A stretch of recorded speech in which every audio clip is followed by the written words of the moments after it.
All right. Good afternoon, everybody. How are you enjoying the weather today? I wish it'd be a snow day, huh? So today we have Metro West to learn about a career in EMT, emergency medical technician. Before that, let's do a little housekeeping. Make sure you check in. That's for your teacher to know that you are here, you attended this event, and we have a great question document to reference to. And the other thing is the evaluation form. That's the most important thing to do right after this event. It's your it's how we give you credit for attending, and make sure to do that right after. Be fully present, pay attention, and write your questions in the chat. And again, the evaluation form. If the QR code doesn't work or the bit.ly link, we will post it on the chat and also the actual link, and not just the bit.ly link if it doesn't work on your laptop or computer. And that is it for me. I will have Mr. Sean Wood to share. All righty. Well, thanks everybody for inviting me. I'm happy to be here. This is, I think, the second time that I've gotten to speak virtually to the schools, and so it's fun for me. And just to let you know, I'm a pretty laid back guy, and I like questions. I may not be very good at monitoring the chat box, so I assume somebody will be monitoring chat if there's questions, or somebody can pipe in and ask questions. I'm all for that. I'm glad to see, I just see that Aloha High School's in here. So that's my alma mater. I grew up in this area. I'll tell you a little bit about myself. I am the clinical manager here at Metro West Ambulance. I'm also a paramedic. Like I said, I grew up in the area. I went to Chehalem Elementary, Mountain View Junior High, and Aloha High School. This is a second career for me. I started, well, actually, after graduating high school, I went to the University of Oregon and I got a bachelor's degree in journalism. I didn't do anything with that. I didn't go work at a newspaper or work in advertising like I thought I was going to do. Back then, I wanted to be part of the big Wieden & Kennedy advertising agency and go do Just Do It ads for Nike. But I never ended up doing that. I ended up getting into the restaurant business. And it sounds crazy that I'm talking about restaurant business, but I'll come back to that later because there's a lot of similarities with what I do now and the restaurant business. And so I was in the restaurant business though for about 10 years managing, and then I was a sous chef, which is sort of a assistant to the executive chef, basically the guy that does all the work in the kitchen. And I did that for about 10 years. And then I remembered that when I was a kid, I grew up watching a show called Emergency. Some of you may see it on Nickelodeon or something now, or some of the old remakes of it, but it profiled the new paramedics in LA County. And so I grew up watching that show religiously, along with Chips, which was looking at the California Highway Patrol. And so growing up, I was like, I either want to be Chips or I want to be a paramedic. And anyway, as I was working in the restaurant industry, I was starting to get a little tired of it. And I was thinking, when I was a kid, I wanted to be a paramedic. And at the time, my best friend growing up was a paramedic with Metro West. And I thought, wow, if he can do it, I can totally do it. And so I decided to go back to school and pursue this career. And so how the education for this career works is that the state of Oregon, basically there's a regulatory body for paramedics and EMTs in our state, and that's the Oregon Health Authority. The Oregon Health Authority requires that all paramedics have an associate's degree, and it can be an associate's degree or higher. And so I was able to use all my credits from my bachelor's degree to carry over to my associate's degree. The only thing that I had to do a little, or in addition, was because my bachelor's degree was a journalism or liberal arts degree, I had to go back and take a lot of the science classes. So I had to go back and take anatomy and physiology and microbiology to get the science credits. And then I had to take an updated algebra course or something like that, if I remember correctly. And then I was able to transfer my credits over. And then the actual paramedic program, that is a separate 1-year program. And the 1-year program is sort of divided up into 3 parts. The first part is what they call a didactic portion. And that's all of the classroom learning, the book learning, where you spend all day in the classroom, you're reviewing medical terminology, you're learning about medical emergencies, cardiovascular emergencies, things like that. And then you also do some in-class small group skills learning and things like that. The second third of this program is your clinical rotations, which is your hospital rotations. And so for that second part of the program, we were going out to various hospitals like OHSU or Kaiser Sunnyside or St. Vincent's, and we would spend time in various departments of the hospital. So I spent a couple days in labor and delivery. I got to deliver 2 kids while I was there. Very scary, but just fine. And I was able to go and work in the operating room at OHSU. And so I got to see some really like fascinating surgeries and see what the OR truly looks like. Yes, they do play music sometimes in the OR, which is kind of interesting. But in the OR, I was learning how to do intubations. So I was putting breathing tubes down patients' throats, essentially under the watchful eye of an anesthesiologist. And then I spent a lot of time working in the emergency rooms, helping the emergency nurses start IVs, do basic assessments on the patient, and then also following around the ER docs to learn about what they were finding in their assessments with the patient. So that's your clinical rotations. After your clinical rotations, you then go on a clinical externship, and that's where you get assigned to an ambulance company or a fire department of some type, and you go out and you run calls, and you're running calls with other paramedics that are sort of mentoring you and tutoring you along the way. And so I did my internship down at Eugene Fire, down in the Eugene Springfield area, and I would work a 24-hour shift, and 911 call would come, alarm at the station, and we'd go run and jump on the rig. And I was the first one out greeting the patient and assessing the patient under the watchful eye of the paramedic. And so that's when you really get to practice your skills that you've learned and test the knowledge that you've picked up in the didactic. After that, once you pass that, you usually come back and you take a final exam in your college course for paramedic. And for me, it was a written test as well as a oral exam with our medical director. And then after that, you then sign up to take the test for the National Registry, which is a national sanctioned exam for EMTs and paramedics. And you have to get your national before you can get a state license. And so you take this big national test, and once you pass your National Registry exam, the state of Oregon will then provide you with a state license to practice as an EMT or paramedic in the state of Oregon.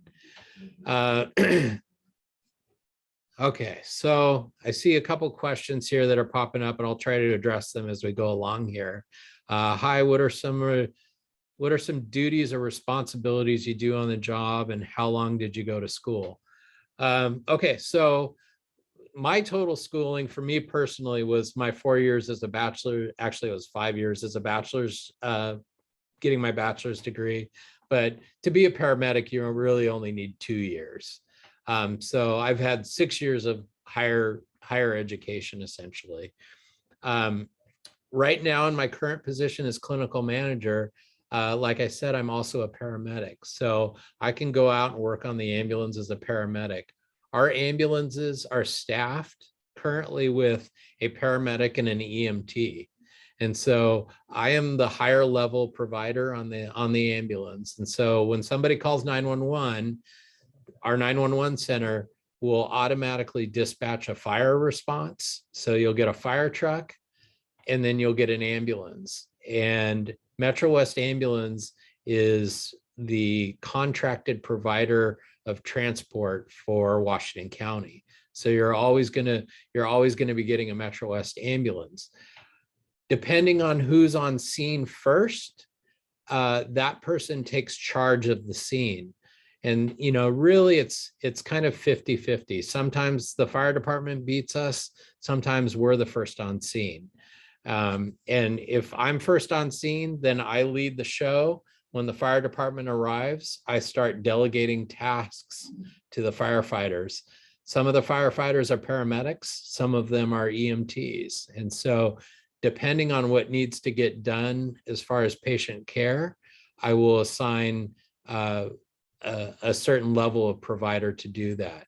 So for a paramedic, paramedics they can intubate patients, they can defibrillate patients or shock patients, just based on their view of the heart rhythm. They can start IVs. We can start what they call interosseous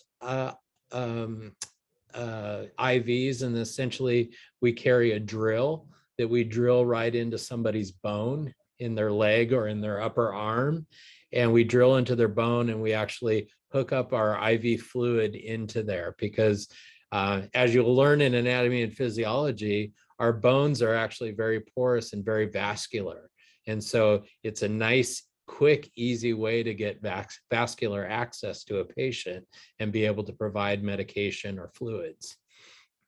If I show up on scene and the fire department that responds, for whatever reason, let's say they only have EMTs. Well, EMTs, when we respond to a cardiac arrest, EMTs are the champions of CPR. And so I'm gonna have my EMTs be doing compressions on the patient or ventilating the patient with a bag valve mask airway device. And so I think that's one of the exciting qualities of being a paramedic, is that every call is different. You're always faced with new challenges, even though it's another cardiac arrest or another chest pain patient. This particular patient may have some weird medical disease that you learn of, or they may be pinned between the bathtub and the toilet. And so you're challenged with having to move them out of there to get to a place where you can actually work on them and assess them properly. There's always some new challenge to keep you motivated to learn and motivated to problem solve. And that's what I find very exciting with the job. Not to mention it's just a very people-oriented job. The best paramedics are not the ones that have the best IV skills or whatever. The best paramedics are the ones that know how to talk to a patient. They can speak with a patient that's 102 years old, or they can speak to a patient that's 3 years old, and they know how to change how they ask questions to better connect with their patients. And that's what I find most valuable, because if you've ever had an opportunity to sit down with somebody that's 102 and hear the stories, it's pretty fascinating, and it keeps the job very, very exciting and interesting. To kind of go back to one of the key things that we do in our job as paramedics or EMTs is that we bring order to chaos. We do a lot of the same care that an emergency department in a hospital does, only we do it with fewer people, poor lighting, cold temperatures, stinky homes, uh, rainy weather, snow, you name it. There's all of these different things that can be going on in a scene. And our job is to bring calm to that chaos and take care of the patient. And so you can imagine that that requires us to be very calm and very organized and orderly in how we go through a call. But it's also extremely rewarding when you see that kind of chaos, that level of chaos come down once you arrive. Sorry, take a sip of water here. Quickly read the questions here in the chat. I think I covered what's the difference between the paramedic and the EMT. EMTs, the education part of it is only a 2-term course. So it's really relatively easy. In the EMT course, you're really just learning about spinal immobilization, oxygenating the patient, ventilating the patient, and just real basic bandaging, tourniquets, things like that. But it's also very important stuff, because as you develop and you become a paramedic later on, your brain gets complicated trying to remember medication doses and procedures on how to paralyze somebody and intubate them and all this. And we tend to forget all the basic stuff. So I always look at my EMTs as an absolute critical part of our response team, because they keep us paramedics out of trouble. And they're always kind of saying, well, shouldn't you just do this first? And it's like, oh yeah, thank you. I had my paramedic mind processing something else, and I totally forgot the basic level of care that we need to do. So EMTs are very, very valuable. Salary range for EMTs and paramedics. I'll be the first to say we don't, as a industry, we're probably underpaid for what we have to deal with.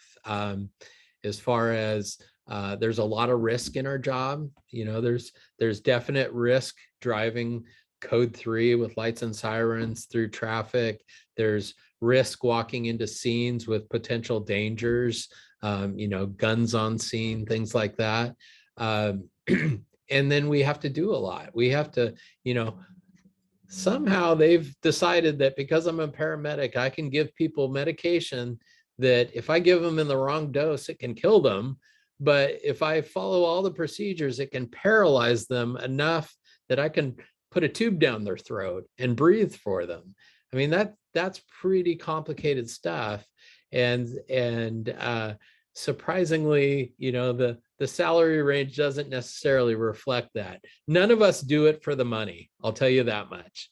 But it is a good job, and I enjoy it. Starting pay is probably in the $18 to $20 range, and you max out probably closer to $28, $29, $30 an hour for a paramedic, and you max out probably in the $23 to $25 range for EMTs.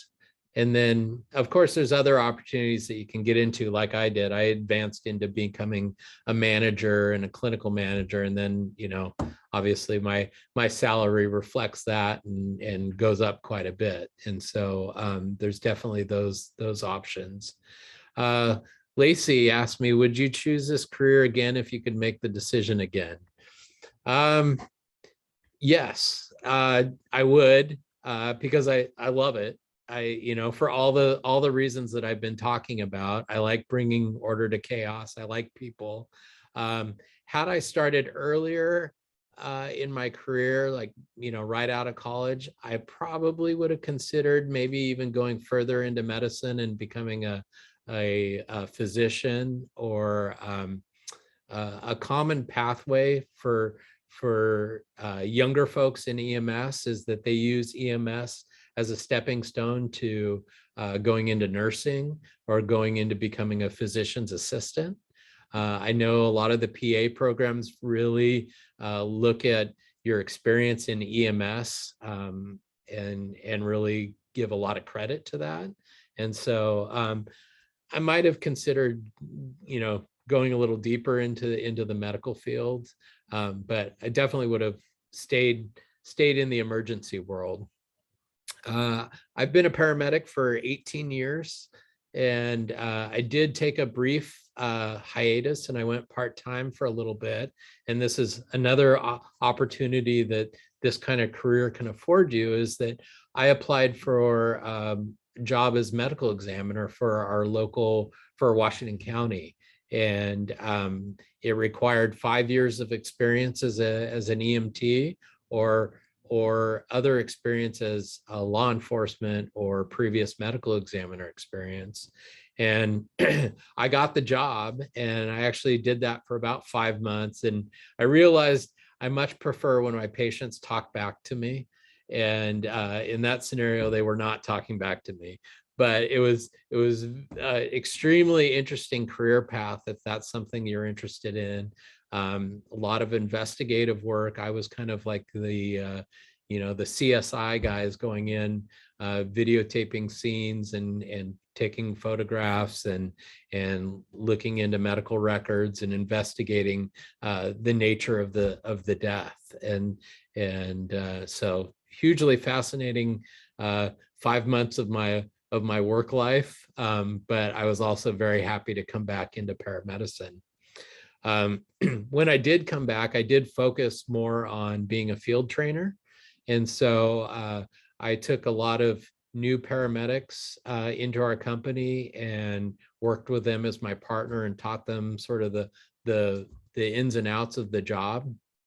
And then I also advanced into becoming a mobile integrated health paramedic. I started our community paramedicine program here at Metro West, where it was a program developed to focus on prevention more than emergency response. So I would go out to scenes, or I would go out to patients' homes in my car. And these were patients that had been in the hospital recently, and they have, multiple comorbidities and, chronic conditions that were difficult to manage. And I would go out to their homes and check on them. I would check their vital signs. I would review their medications with them, make sure that they were taking all the medications like they were supposed to. If I saw anything abnormal, I would call the doctor and talk to the doctor. The doctor would then say, oh, you know what? This patient could probably use a liter of IV fluid. Could you do that? And I'd be sure. So I'd start an IV and I'd give them a liter of fluid, recheck their vital signs, reassess them. If they were doing fine and there was no like urgent need or emergency going on, then I would leave them at home. And what that does, it helps our EMS system because it prevents that next 911 call. And so that leaves more ambulances available to respond for 911 because I took a more preventative role and went and saw the patient before it turned into an emergency. Let's see. Going along in the questions here. How old do you have to be a EMT or paramedic? You have to be 18, but for our company, you have to be 21 to be insured to drive. And so in order to actually get out on the road, you need to be 21. We do hire people younger than 21 for our company, and they can still be EMTs, but they just can't drive the vehicles. And the pathway for them is usually starting as a vehicle service technician. So they stay on our property and they help refuel our rigs, clean them, restock them with emergency equipment and medications and things, and get them ready to go back out in service.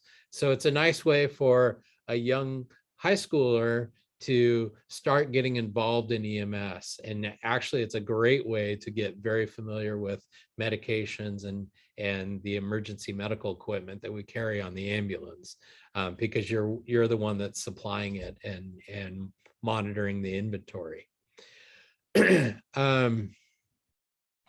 What college did I go to? So I went to U of O for my bachelor's, and then for my paramedic program, I went to OIT, Oregon Institute of Technology. They have a partner program with OHSU. So it was the OIT/OHSU paramedic education program. What are insurance benefits like? Wow, these are good questions. So insurance, we have health insurance here at our company. So we have what they call a high deductible health insurance, but we also have a health savings account. And so our company gives me money to keep in my health savings account. And then if I need to use my health insurance, I have to pay a higher deductible, but because I have money in my health savings account, I'm able to use that to pay that expense. And then if I reach a certain max amount, then the health insurance kicks in and starts paying. That's your quick financial tutorial on health benefits. All right, so Alan Fang, what skills or personal qualities do you need to be a paramedic? I think one of the biggest ones is resilience. This is hard work, to go out and on a daily basis interact with people that are losing a loved one, or are dealing with chronic abuse situations or drug abuse, things like that. We see that day after day after day. And if you're not mentally strong and prepared to see that on a daily basis and have ways of managing that stress, this job can really wear on you. And unfortunately, the lifespan or the work span of most EMTs and paramedics is usually about 5 years. And then people tend to kind of go off and start doing other things. To see somebody in it for 18 years or 25 years or what have you is much more of a rare sight these days. And I think a lot of it has to do with your mindset and your ability to stay resilient. So you need to be very self-aware, I think, and be able to sort of check yourself. Am I showing signs of stress?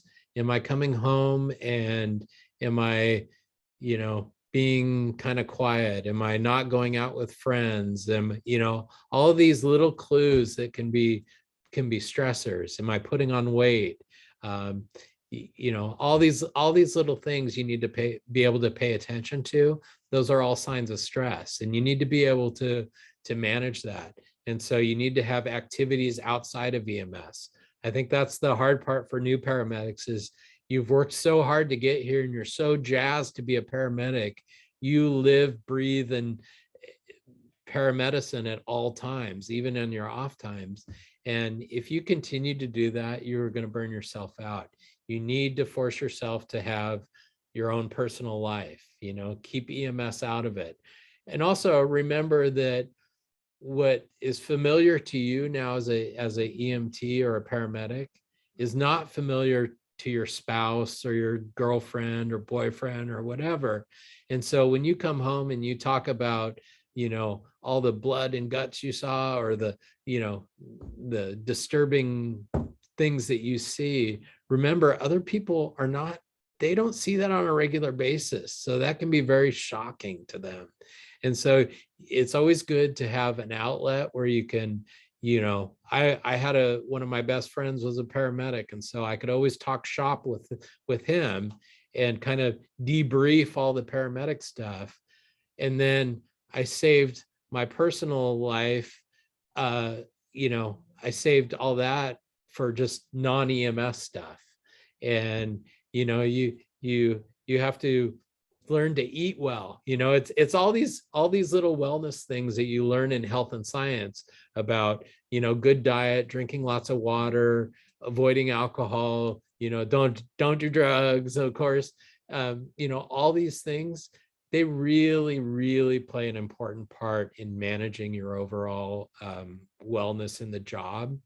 And that's something in my 18 years now that I look back on, I wish I would have paid a whole lot more attention to that younger, earlier on in my career, of really watching my diet. Because it's very easy when you're out on the road all day on the ambulance, it's very easy to run in and grab a double colossal cheeseburger from Burgerville and eat that for lunch, than it is the night before packing a nice salad with grilled chicken or something on top of it to take to lunch the next day.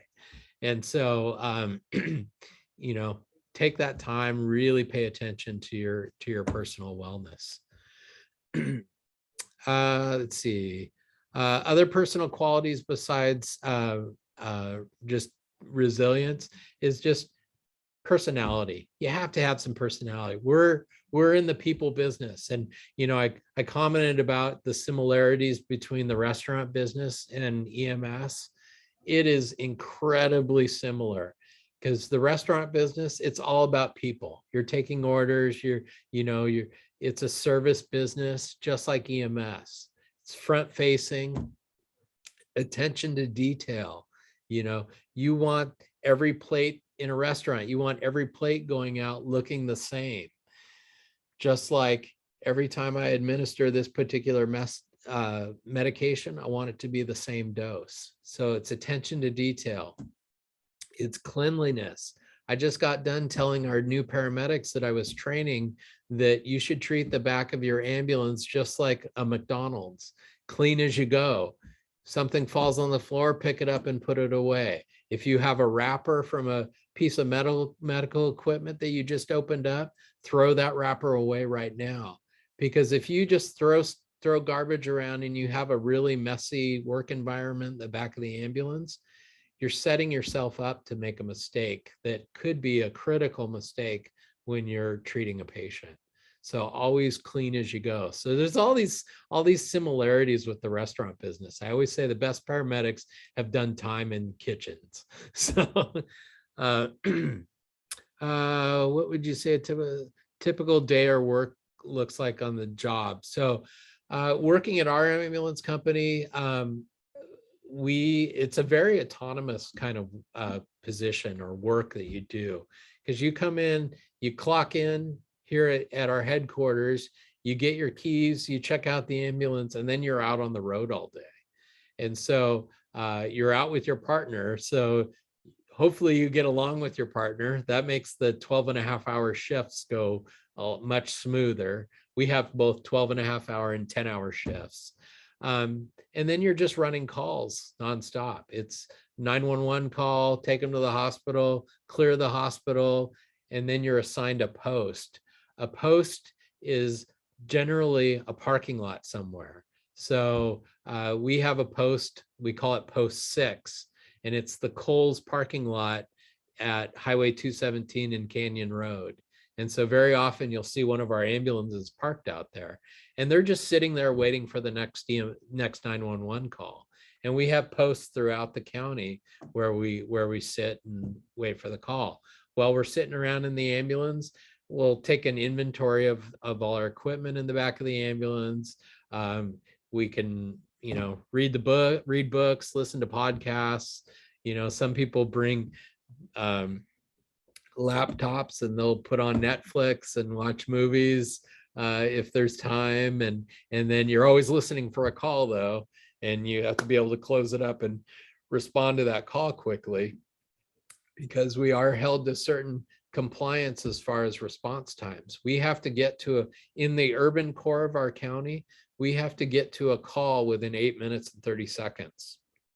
And so from the time the call gets dispatched to the time I walk up to your front door is 8 minutes and 30 seconds. And so that's not a lot of time. It seems like a long time, but it gets eaten up very quickly, especially when you throw in some holiday traffic or snow or ice on the road and things like that. And so you're always kind of at this state of readiness, which when you go back and I talk about resilience and personal qualities, that's one of the other things, that there's always a certain level of stress. And Some of you may have heard of cortisol levels with stress, and how, increased cortisol levels can cause you to gain weight and do those things. And so again, it goes back to being able to learn to manage your stress, and, breathing techniques, meditation, yoga, all of those things that you read about or you hear about are actually very helpful and very valuable to the line of work that we do. So, but essentially it's a 12.5-hour shift. We go and we work, we run the call, we take the patient to the hospital, we come back out to the ambulance, and we type an electronic chart in our computer charting system. And so you need to be able to type. It's helpful to type really fast. It's also helpful to be able to summarize, because with every 911 call, we follow a basic format that we call SOAP, and it's subjective, objective, assessment, and plan. Subjective is, what are we being told? Okay, you're being told that the person has chest pain. It started 2 days ago. It's gotten worse in the last hour. They have no medical history. Then you go to the objective section. Objective is what we see. We walk on scene. I see an elderly gentleman in a lounge chair. He's grabbing his chest. He's in pain, and he's telling me that it's 8 out of 10 on the pain scale. I'm objectively looking at his vital signs, taking his heart rate, his blood pressure, measuring his oxygen saturation, and looking at his skin color. So that's part of the A of assessment. And then I come up with a plan.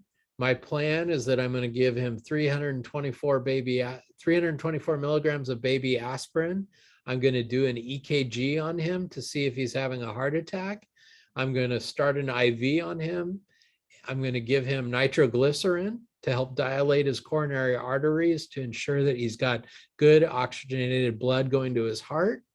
And I'm going to safely move him from that chair to the gurney and take him to the most appropriate hospital. If I find that he's having a heart attack, the most appropriate hospital is going to be one that's got a cardiac catheterization lab open and available. Because what I want to do is get him to that cath lab right away, so that the cardiologist can put a catheter in his groin or in his radial artery and weave it up into his heart and open up that clogged artery. And we want that done within 90 minutes of 90 minutes of first medical contact. So the hospitals measure all this time as well. So the first time I'm walking in the door, that's first medical contact, because that's when I start treatment. That's when I'm going to give him aspirin to make his platelets slippery and not cause a further clot. And so the clock starts ticking, and it doesn't end until he's on the cath lab table and the interventional cardiologist inserts a stent that opens up that coronary artery. So when you think about what you're doing as a paramedic or EMT, if you start looking at it more longitudinally, you're not just responding to the immediate emergency, you're treating this entire, you're a key component in this patient's entire healthcare continuum. And once you start challenging yourself and you're learning what happens once you drop the patient off at the hospital, it's that much more fascinating. And that's what drives me. That's what keeps me in this career, is learning more. You start learning about kidneys. Oh my gosh, I thought kidneys just made urine. They do all this other stuff. They manage your blood pressure, and it's completely fascinating. You start learning how your fluid balance is managed with your kidneys, and how electrolytes are held onto and some are released. And if they're not released, if you have kidney failure and all of a sudden you have potassium building up in your body, well, guess what? The heart gets irritated with high potassium. And so then you start looking at the heart rhythm, and they start, doing funny beats and things like that. That's what keeps me going. That's the exciting part of the job.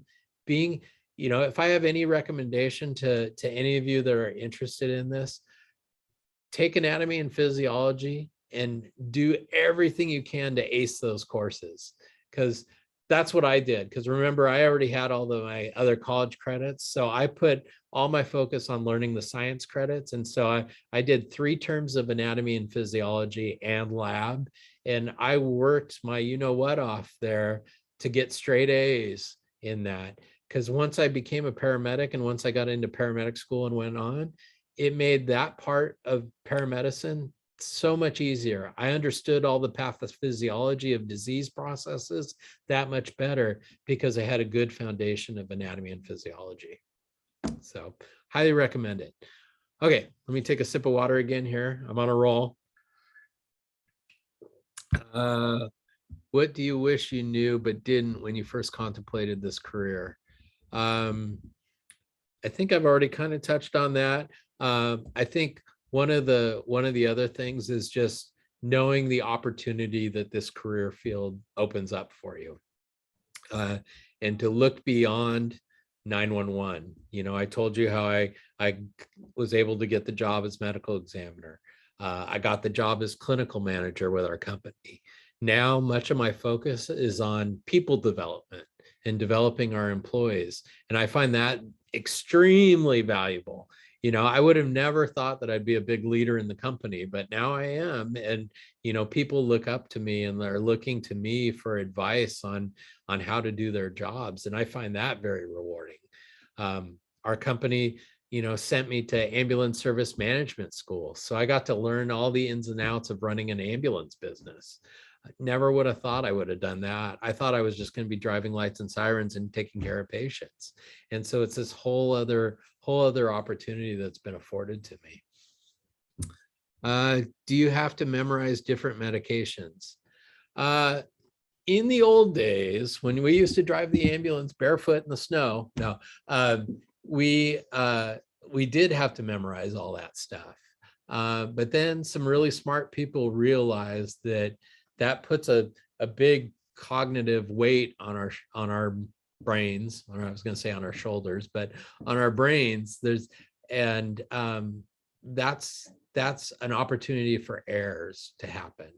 And so now what we do is we have a lot of different tools that we use to try to reduce that cognitive overload. Because if you can imagine walking in on a cardiac arrest, you have a patient that's not breathing, has no pulse, all of their family is around, scared to death, no pun intended, scared, crying, yelling, upset, scared. You've got 10 EMS folks showing up, because usually there's an ambulance, 2 fire trucks, and sometimes a fire chief. And you're having to, memorize or run the call and call out, I need 1 milligram of epinephrine, 1 to 10,000. Let's follow it up with 300 milligrams of amiodarone. Or let's take a completely different scenario. Let's say you have a patient that took a nasty fall from a roof, 3 stories, fell down, hit their head. They are unconscious. They may have a traumatic brain injury. I now have to paralyze them and intubate them. I have to give them a weight-based dose. And guess what? The weight-based dosing is based on kilograms. It's not based on pounds. So I ask people around, how much does he weigh? They say 200 pounds. And I'm like, okay, now I got to figure out how many kilograms is that, and calculate what the kilogram is, and then how many milligrams per kilogram. So you have to be a little bit savvy with math. And so you can see it's fraught for disaster and fraught for mistakes. So we happen to have one handy here. So like, for example, we use checklists. And so this is what they call a delayed sequence intubation checklist. So this is what we use when we go on scene and I have to intubate somebody, and we follow the checklist. So whoever's leading the call basically pulls out this checklist and says, okay, do we have the right indication for an intubation? Are they having a difficult time breathing? Do they have, a projected poor clinical course? Are there oxygen saturations at this amount? And then it says, okay, is the crew all in a good position? Is the monitor applied? Are we taking vital signs? Yes. Is the blood pressure greater than 65? Yes. 65 MAP, mean arterial pressure. Do we have an IV established? Do we have our oxygen tanks out? And we just go through this checklist. And then when we get ready to administer or draw up our medications, on the back here is a nice table. Pounds. Okay. 209-pound patient, that's 95 kilograms. I'm supposed to give ketamine, 190 milligrams of ketamine, which is 3.8 milliliters of volume in my syringe. So this does all the math for me. That's reducing my cognitive overload. So I don't need to memorize everything, which is extremely helpful. We also have a set of protocols. This is just a paper book copy of it, but I also have an app on my phone that's got step-by-step instructions. Here, I'll just open up. This is the respiratory distress protocol. And it's like following a recipe. It's like making cookies, First you cream your butter, then you add your sugar, then you add your flour and your eggs and your chocolate chips. It's the same thing. First, you take vital signs. You see the patient's oxygen saturation is low. You put them on oxygen. If they're not ventilating, they're not taking the air in like you want them to, then you start ventilating them. And it's just a step-by-step recipe. And so that really helps as well. Let's see. Growth opportunities. Like I said, the growth opportunities are really, once you're out of the ambulance, you can go into mobile integrated health and do community paramedicine. You can go into leadership roles as a supervisor, manager. People go on and become physician assistants. They go on to nursing school. Some even go on to medical school. So there's those opportunities. What would happen if you showed up to work and your partner wasn't there? Would you get a new partner or work by yourself? You would never work by yourself. More than likely, you'd probably get somebody like me going out to your ambulance and working a shift with you. That's what often happens if there's a sick call or something. We either try to call somebody in, or one of the supervisors or the managers will fill in on the ambulance for the day. What is the most interesting call you had? Oh, the famous question. Everybody always asks that question. I don't have one specific call. I have tons of calls that I remember. I have memories of a kid falling out of a second-story apartment or townhouse in Sherwood, head first into concrete. And I remember the kiddo being, obviously having a head injury. And I remember on the way to the call, my partner and I were reminding ourselves what the drug dosages were to intubate this patient. And when we got there, the patient was already packaged. The fire department had gotten there first. And so they had already packaged the patient on a backboard, and life flight was actually landed. And I remember that my partner and I were discussing, should we slow everything down and intubate this patient now to protect their airway? Because we're worried about the patient vomiting and clogging their airway with vomit. And because the helicopter was there and everybody was moving along, we decided, no, we'll just give it to the helicopter crew. They're a nurse and a paramedic. They can manage things. Well, I remember as we're loading the patient into the helicopter, he started to vomit right then. So here we are under the the whirly birds, hair's blowing and, everything's blowing around, and this kid's vomiting. And of course the vomits everywhere because of the wind and everything. And that's when I learned that, yeah, we probably should have taken that extra time to intubate the kid before we put him in the helicopter. But, a lot of it, that's also part of the challenge, is there's a lot of judgment calls. And, sometimes you're wrong. And the goal is that you always want to stay humble, and you always want to learn from every call. Even to this day, 18 years into it, after every single call, I reflect on it and I say, okay, how did that go? What went well? What could I have done better? Or what did I learn specifically from that particular call?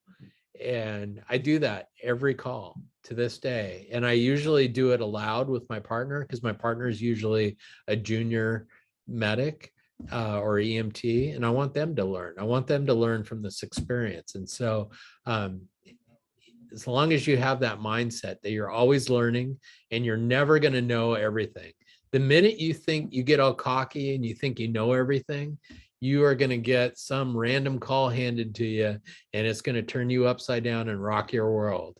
And so you always need to be humble when you approach this. So lots of interesting calls. And interesting calls sometimes are just, like I said, transporting the 102-year-old person. I transported somebody from the Tigard family, the family who's got a city named after them.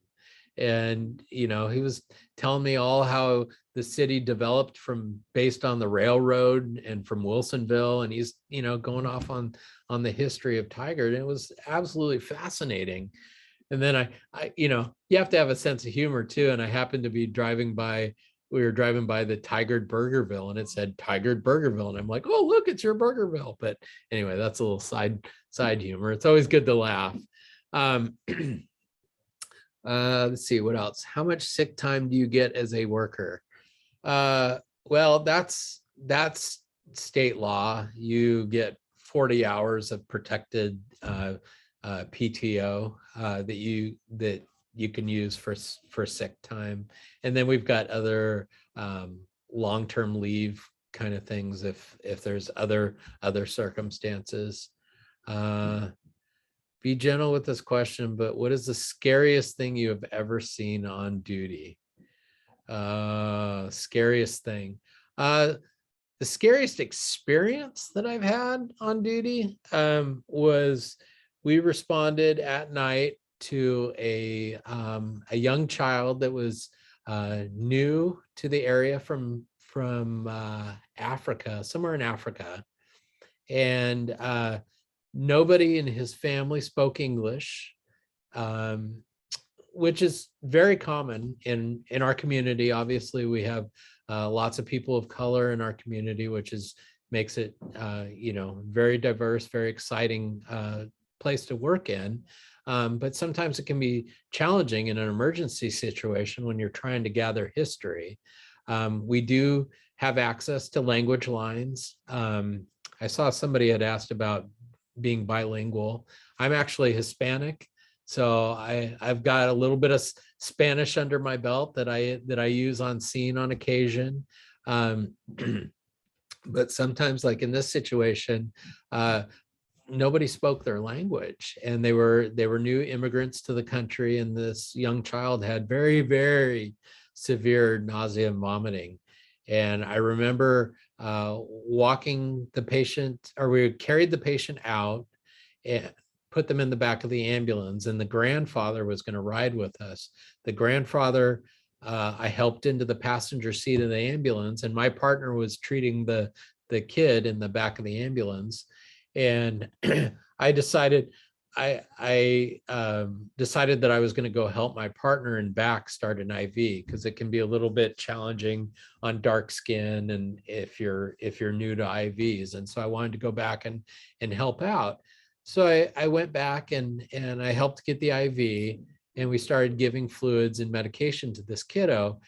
And now we were ready to go to the hospital. Well, I hopped out of the ambulance. And as I hopped out of the ambulance, this gentleman came running up to the ambulance carrying a broomstick and started swearing at me, saying, "You better get the you know what out of here." And he started chasing me around the ambulance, swinging this broom handle.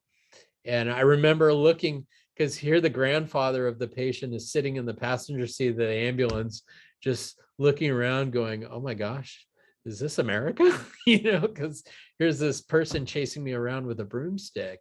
Fortunately, I remembered about scene safety and personal safety, and I had my walkie-talkie, my radio with me, and I was able to, as I was running around the ambulance being chased, I grabbed my radio and I called WACA, which is the Washington County 911, and I said, code zero, I'm being assaulted, and this gentleman's chasing me with a broomstick. So whenever you do a code zero on the radio, it's like every cop in the entire area is like zooming in on your location. And so, I call for help, and finally I ran around the ambulance fast enough that I was able to hop in the ambulance and lock the doors. And so then he's banging on the glass and I'm like, "We're getting out of here." And I pull forward just enough to get to the entrance of the apartment building, and to wait for police. Police then came by and said, "What you got, where you at?" And I was able to give a description. And then, I was able to calm down a little bit. We ended up taking the patient to the hospital. I later ran in, a couple of weeks later, I ran into the same deputy and I asked him if he remembered me, and he pulled out my business card and he goes, "Yep." And I said, "Whatever happened? Did you ever find the guy?" And they said, "Yeah, they found him. And apparently this gentleman had PTSD from some other incident in his life. And so anytime that he saw emergency lights or something like that, it triggered him." And really kind of a sad case, but they were all very familiar with them. And so, again, that's one of the dangers, and why you never ever let your guard down when you're out on an emergency call. I've been on calls where you're sitting there and you're talking with your patient, who's this little grandma in her chair, and she's got a 357 Magnum in the remote boat on her coffee table right there. And so you're like, okay. And people are allowed to have guns, and so you don't want to make a big issue about it, but you also want to be aware of it. And so I always say, "Oh, ma'am, I see you have a gun over there." So now everybody, all the emergency providers are familiar that there's a gun right there. So I have extra set of eyes paying attention to it. And then I just, ask that, can we keep that off to the side and, keep that secure? And so it's stuff like that that just pops up. Again, stuff that keeps this job very exciting. What was it like during COVID on duty?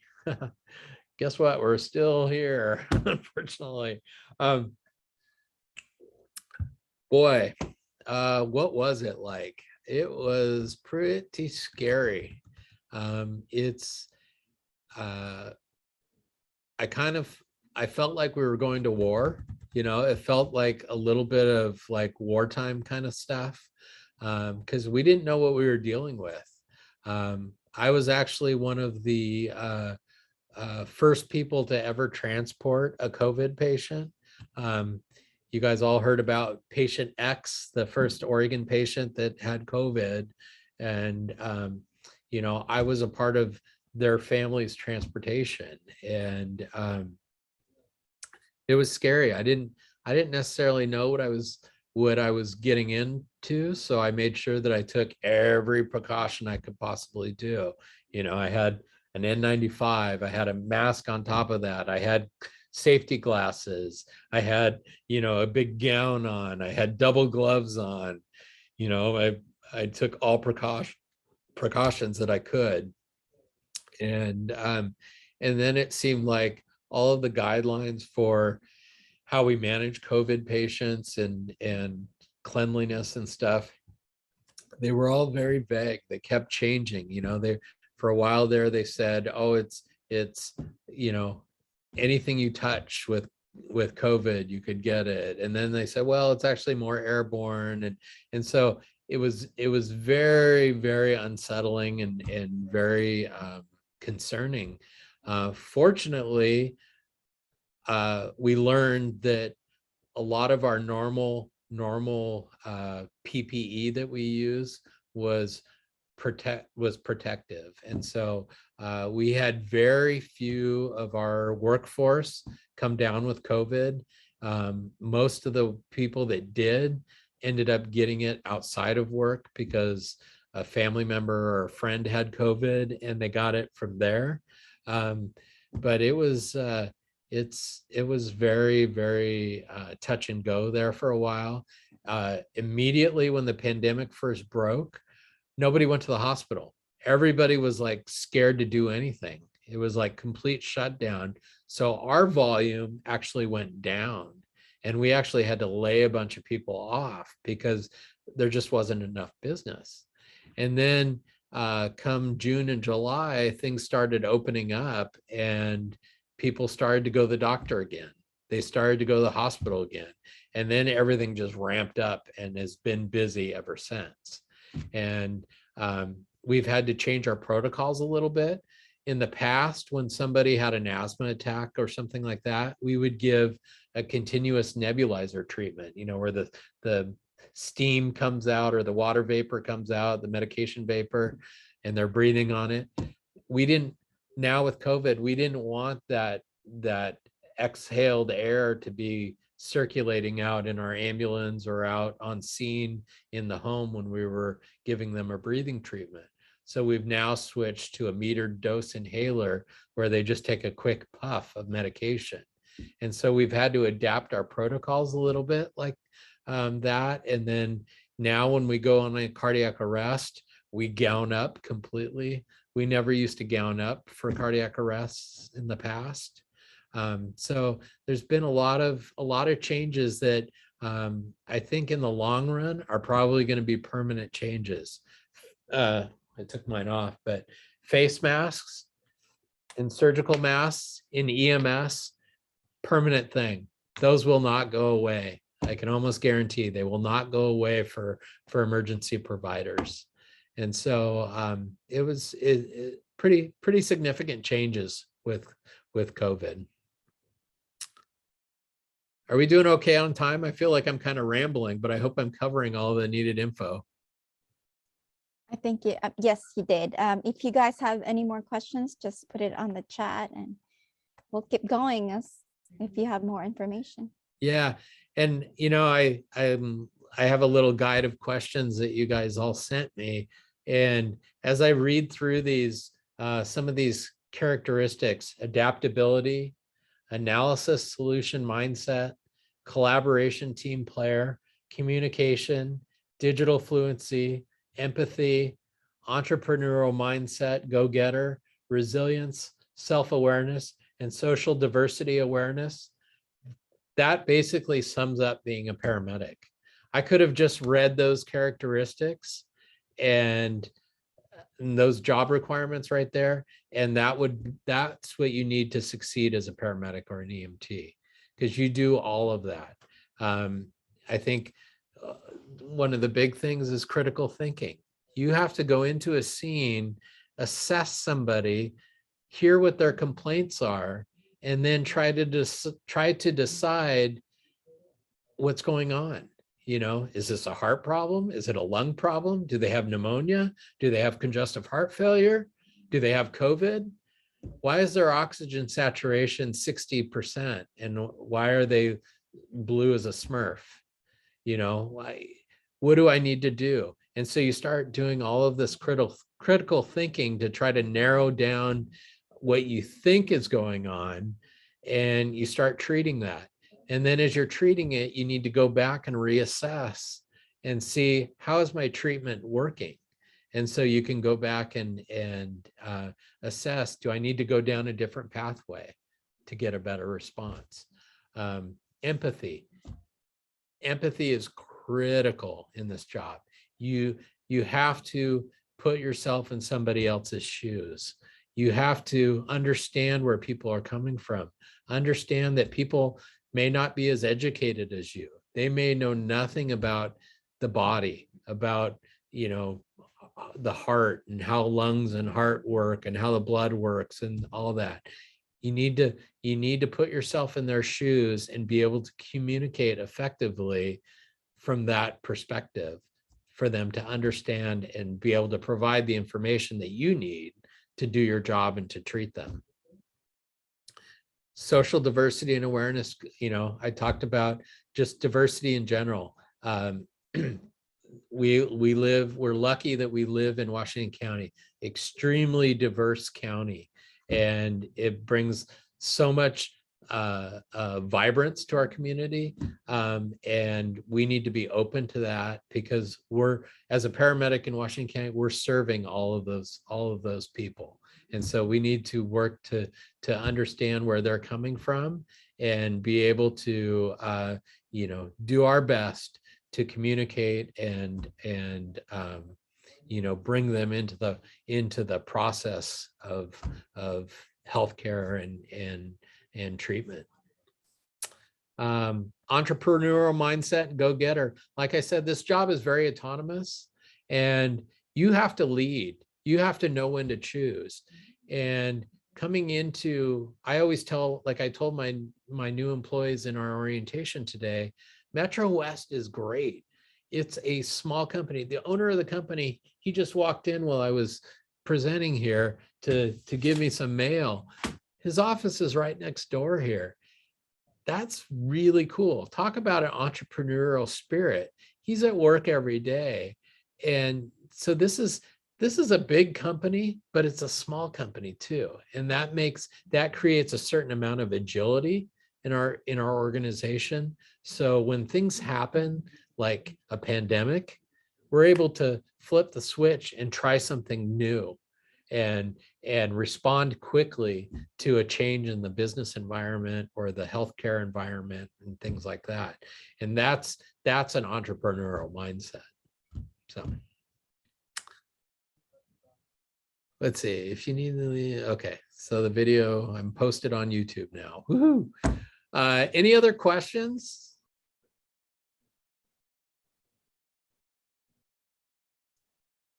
All right. Thank you so much. We've learned a lot. I'm sure the students learn a lot, and yeah, thank you. Yeah, absolutely. I love this. You know, please, if you're interested, reach out to me. I think you guys have access to my email, or you can send questions or comments or whatever to the School to Career program, and they'll get to me. And I love working with students and, you know, inspiring people to get into this field, because it is very exciting and there's a huge market for paramedics. We are always looking for paramedics. So lots of jobs available all over the country. So please, if you're interested, and this sounds like a right choice for you, do it, pursue it. All right. Thank you. All right. You bet.